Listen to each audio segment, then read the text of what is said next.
The official record states, unequivocally, transcript not available. This isn't a mere temporary setback, not a pending upload or a recoverable error. It is the cold, definitive pronouncement of informational non-existence. Where we anticipate threads of narrative, voices from the past, we are met with an impenetrable wall. For an investigator, this initial encounter delivers a profound shock, a visceral understanding that something fundamental is missing.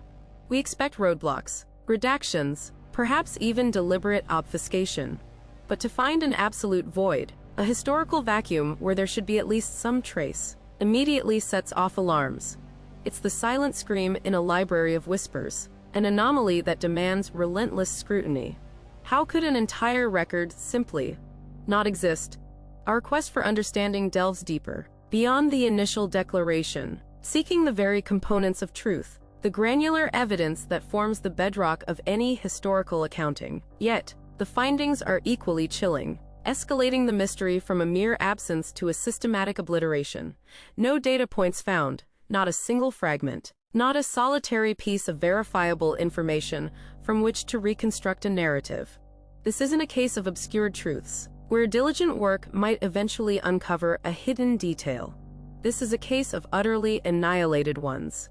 The brutality lies in this complete, systematic erasure, suggesting not an accident, but an intentional act.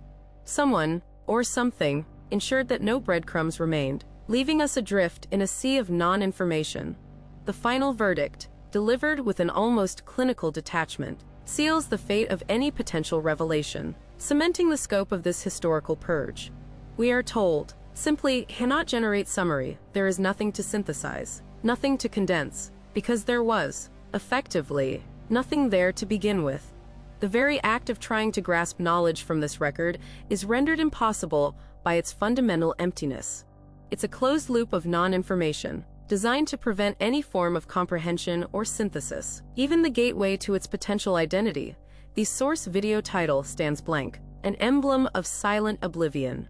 This isn't just a missing file, it's the meticulous removal of every single reference point, every anchor that might connect it to reality. This profound absence, this absolute cessation of truth itself, represents the ultimate lie. It's not a distorted version of events, not a cleverly fabricated narrative designed to mislead. It is the documented non-existence, a chilling testament to a past so thoroughly purged that only its lack remains.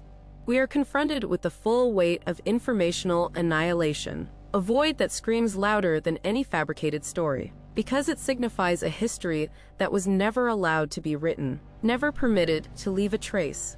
What force possesses the power to render an entire record non-existent, to erase not just the details, but the very possibility of a summary of any data? The implications of such a capability are vast and deeply unsettling. The question isn't whether this happened.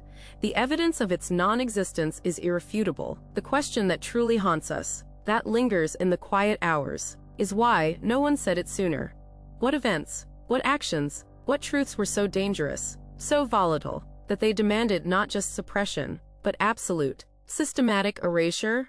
This documented void represents a chilling precedent, a stark reminder that history is not just written by the victors, but can sometimes be entirely unwritten by unseen hands.